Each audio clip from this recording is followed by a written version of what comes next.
The best way to sum up Thor Love and Thunder is that a director known for his absurd satirical comedy made a movie adapting two of the darkest Marvel comic books in recent years. You are not like the other gods of kill. Because I have something worth fighting for.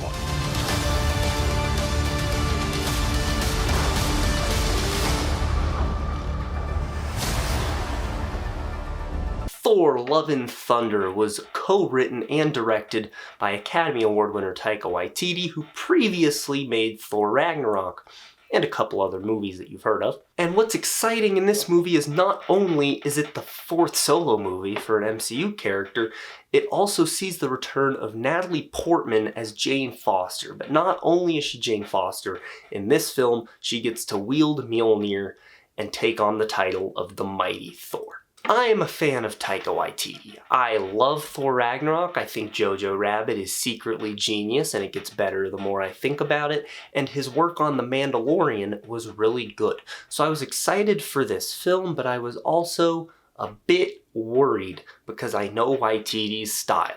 And unfortunately, I was slightly disappointed with this movie. Before I get too far into what I disliked about this film, I want to talk about the character of Thor. I think he was a strong point in this film, as he is in most of the films that he appears in. And this film reflects the journey he's went on through the MCU in a really nice way. In fact, the movie starts with like a 5-minute exposition scene just recapping his journey up to this point, and I think this was the next natural step for his character. Now, the movie did not go as into Thor's inner journey as I was hoping they would, but it does feel like this is the logical next step for Thor with how he ended in Avengers Endgame. And what's going on in this movie is he's not really sure of his place in the universe at this point. That's mentioned a few times throughout the film by various characters, and he's trying to rediscover himself and rediscover who he is. And while he's doing this, he comes back into contact with his ex-girlfriend, Jane Foster, who is now wielding Mjolnir and has the powers of Thor. And so the two of them are interacting, two of them are going on a little adventure, and Jane deep down is hiding a dark secret that has an effect on the story, it has an effect on the characters, and if you have not read the comic this movie's based on, don't worry, I will not go in depth on what's going on with Jane in this movie. I'll save that for the spoilers section, but it is something that they establish within the first 10 minutes of the movie that looms over the character and the story like a shadow. Jane Foster was a very weak link in the first two Thor movies, but in this movie she was a standout character. I really liked what they did with her and her storyline and how she comes into the story and factors into it.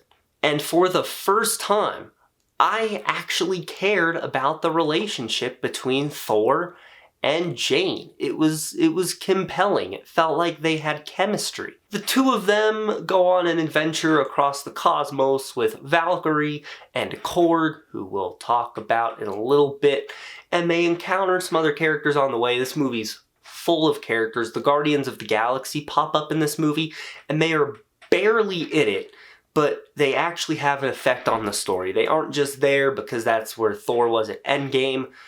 There is an idea that the Guardians of the Galaxy present to Thor that sticks with him throughout the movie, and they bring back and call back to it, and it pays off, which was really lovely to see. But my main issue with this film is that this story is not executed in the way that this story should be executed in. This movie is based on two Thor storylines, the Goor the God Butcher storyline and the Mighty Thor storyline. Neither of those stories are particularly funny. In fact, I don't think either of those stories are funny at all. They are very dark, they are very serious, and a lot of people were worried that Taika would try to make them funny and really lean into the humor, and that it wouldn't translate well. And that worry came true. That is exactly what happened with this film. They set out to make a film funnier than Ragnarok. And Ragnarok already had the issue of trying to be too funny for a very dark storyline. This is even worse. They are cracking jokes all the time. They interrupt action scenes to crack jokes. They turn the dramatic into the humorous at almost every turn. Every character is joking all the time, and what's funny is none of the jokes land. There's a few times that I giggled and a few times I chuckled, but most of the jokes overstay their welcome, or they're just plain dumb. There's an ongoing joke in this movie about Thor's choice of weaponry that had me rolling my eyes, and it was constant. It never stopped. The first time they made the joke, it was a bit funny. Every time they made the joke after that, I just wanted it to stop. You have Korg dropping a one-liner every single line. Korg was one of the best parts of Thor Ragnarok, but in this movie, he was annoying, and I didn't like it, and I kept hoping that someone would off him every time he opened his mouth. It was annoying. This movie tries to be so funny to the point that it feels like it's making fun of itself. And when a movie can't take itself seriously, how am I supposed to take it seriously? And if you've seen Jojo Rabbit, you know that Taika Waititi can make something dark funny but still keep the undertones of that darkness there and get the drama and the emotion. So I don't know what happened in this movie. I don't know if the people involved were like so convinced that the humor is what made Ragnarok good that they figured people want more of it. I don't know what was going on. That's at least my theory. But every now and then, it's not very often, but every now and then this movie decides that it's time to stop making a joke and get a bit serious and a bit darker. And those were the most memorable scenes in the movie. And that's what happens every time Goor the God Butcher is on screen. He is played by Christian Bale, and it's Christian Bale. What do you expect? He knocked it out of the park. He was great. He really did steal the movie. Leading up to the release of this, during the press, everyone was talking about how he might be the best Marvel villain of all time. And he had the potential for greatness. He didn't quite get there. The issue is that Goor is basically not in this movie. When I tell you that Goor the God Butcher is in maybe 15 minutes of this movie, I'm not kidding. It feels like he's only in 5 scenes. It's shocking how absent the main villain is from the movie. He gets sidelined in his own storyline. And this movie does a lot of telling, not showing, where they tell you a lot of what Goor has done, but you rarely see it.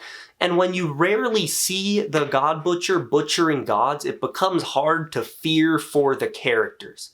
This is a movie where 3 gods are going after the God Butcher. I should be worried that at some point any of them could die, and I just didn't feel that. Hell, Zeus felt more like a threat than Goor. In fact, I will argue Zeus was more of a threat than Goor. Now granted, every time Goor is on screen, it is amazing. The Goor scenes, as I mentioned, are the best parts of the movie, and Christian Bale does really steal the show.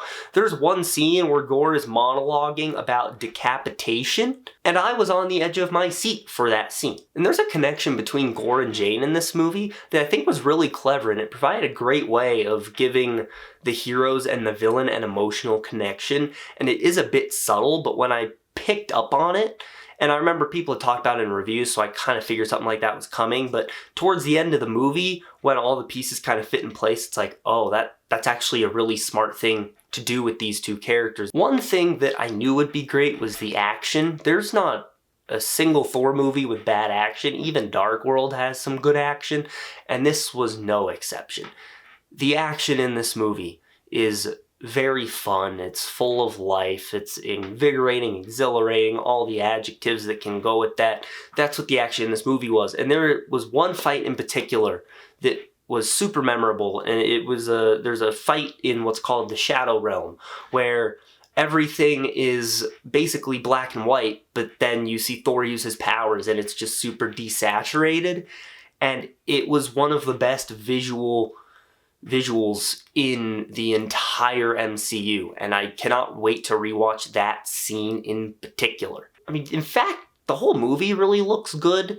There are some very questionable CGI moments, but I was able to look past them because of how good the rest of the film looked. And I may be in the minority on this, but I think the ending of this movie actually worked. A lot of people were disappointed by it. A lot of what led up to the ending, and even a lot of stuff in the third act, let me down. There's something they do in the final battle that I was watching it. I was like, it works, but why is this what they're doing for the final battle? But the actual ending to the story and the wrap-up for the film, a lot of people say wasn't satisfying. I personally think it was. There was a lot of things to like from it, the way it kind of wrapped up the story and ended the film, and they give a new meaning to the title, and I just gotta say, the most accurate subtitle for any movie ever. They manage at the very end to combine corniness and humor with drama and emotion in a way that left me satisfied. It's also worth noting that this movie opens up a shocking amount of plot holes. You could make a whole video about some of the plot holes and inconsistencies that the MCU now has because of this movie and some of the things they do in it that I'll talk about in my spoiler review, but I remember not thinking about it too much in the moment, but when I got home and I was writing my review and I started thinking, there were some things that really made zero sense to me.